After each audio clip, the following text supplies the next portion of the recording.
Mr. President, in the very early days of the emergence of the COVID-19 crisis, you constituted a crisis committee headed by the Honorable Minister of Finance, Budget and National Planning to look at what the impact of the COVID-19 pandemic might be on the budget and the economy.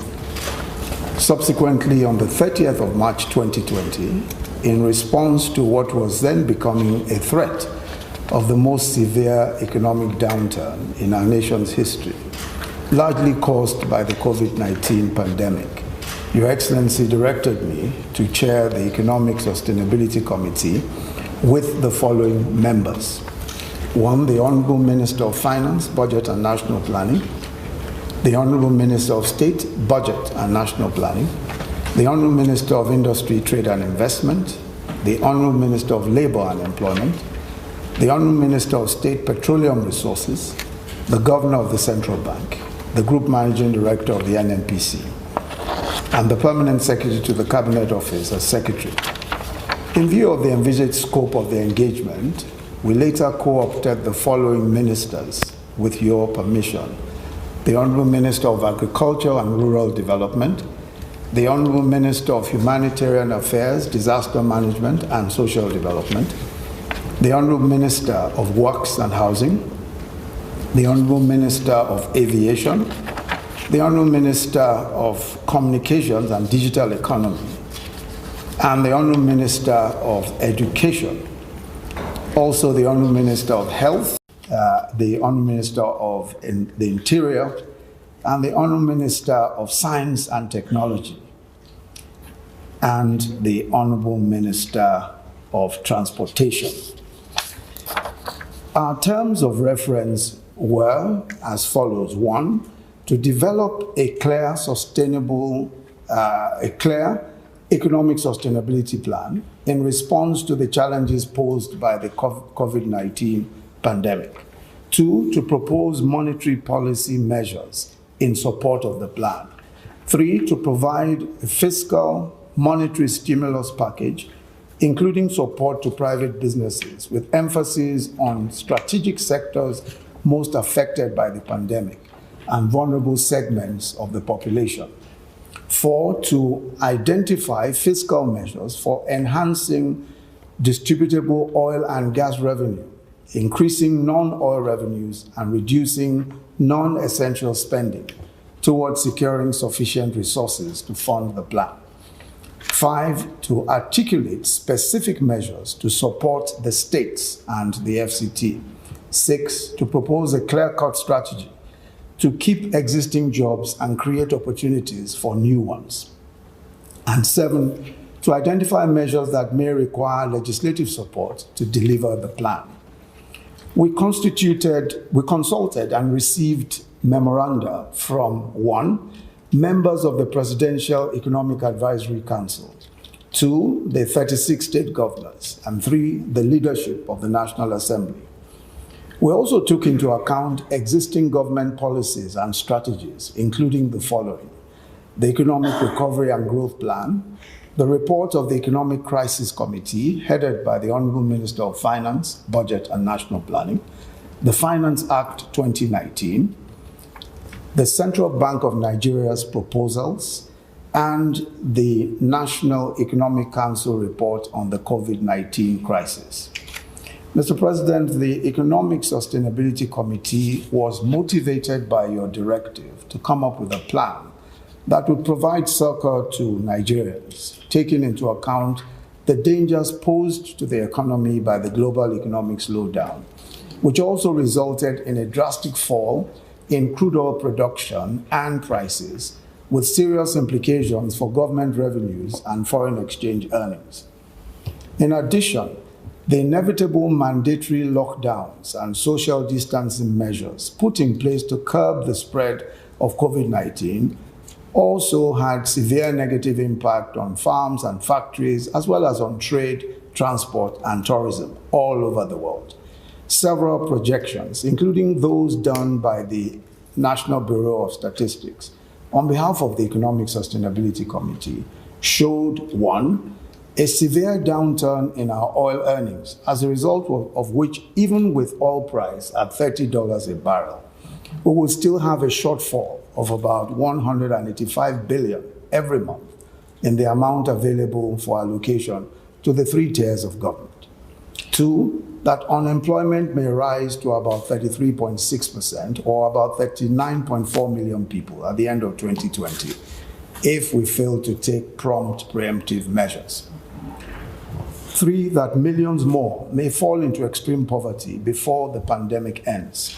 And four, that GDP may fall to between minus 4.4% and minus 8.9%, depending on the length of the lockdown period and the strength of our economic response. So we decided on a strategy hinged on Mr. President's mantra to, quote, produce what we eat and consume what we produce.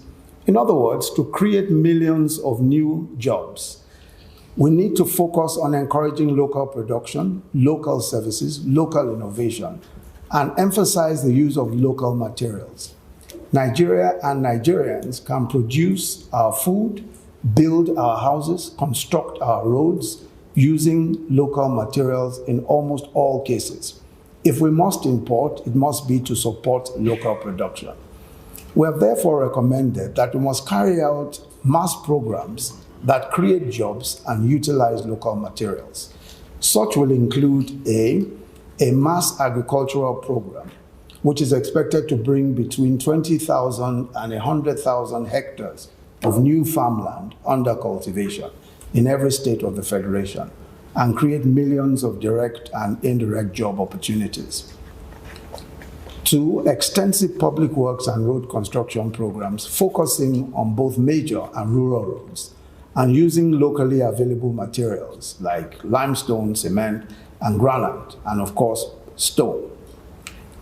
Three, a mass housing program to deliver up to 300,000 homes annually, engaging young professionals and artisans who form themselves into small and medium-scale businesses within the construction industry, using indigenous labor and materials. Four, the installation of solar home systems, targeting about 5 million households, with the collaboration of the private sector, serving about 25 million individual Nigerians who are currently not connected to the national grid. We have also recommended support for local production and manufacturing of all that is possible, including technology applications, software, shoes, garments, steel fabrication, ceramics, and furniture, with the required capital and essential machinery. We've also recommended the provision of ample support for the informal sector through low-interest loans and by easing procedures for registration, for licensing, for obtaining permits, etc. By these means, urban and informal business people like mechanics, tailors, artisans, and petty traders will be encouraged to improve and develop their services. Support for MSMEs, especially in assisting to restructure their loans with banks.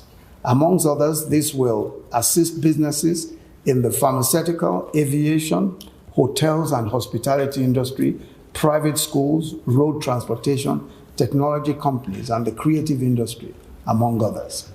Four, the facilitation of broadband connectivity across the country and the creation of a wide variety of technology and ICT jobs. Five, the expansion of the social investment program through an increase in the number of cash transfer beneficiaries, an increase in the number of NPower volunteers, and sundry traders enjoying small and micro loans through the market money and trader money schemes. The pre-existing conditional cash transfers will also be extended. Our recommendation is it should also be extended to cover a large number of the extremely poor. Already, Mr. President has asked that 1 million extra recipients be added to the 2.6 million currently on the register. The key to the success of this plan is undoubtedly implementation, making sure that we execute the plan faithfully and working in collaboration with each other. We therefore recommended that each minister should be responsible for supervising the implementation of plans situated in their respective ministries. Ministers will also be responsible for ensuring synergy between all relevant stakeholders across the public and private sectors. The Economic Sustainability Committee, which is interministerial in nature, should only then remain to oversee the plan implementation and ensure interministerial coordination and report regularly to the President. While expenditure is to be monitored through the National M&E framework of the Budget Office of the Federation. In conclusion, I wish to thank you, Mr. President, for the confidence reposed in members of the Economic Sustainability Committee by giving us this very critical national assignment. We are confident that if the proposals are taken as a whole and implemented consensuously, Nigeria will avert the worst of the impending economic headwinds and convert this crisis to a victory for the Nigerian economy and the Nigerian people. Mr. President, may I now, on behalf of the members of the Economic Sustainability Committee, present the plan entitled Bouncing Back. This one. The Nigerian Economic Sustainability Plan.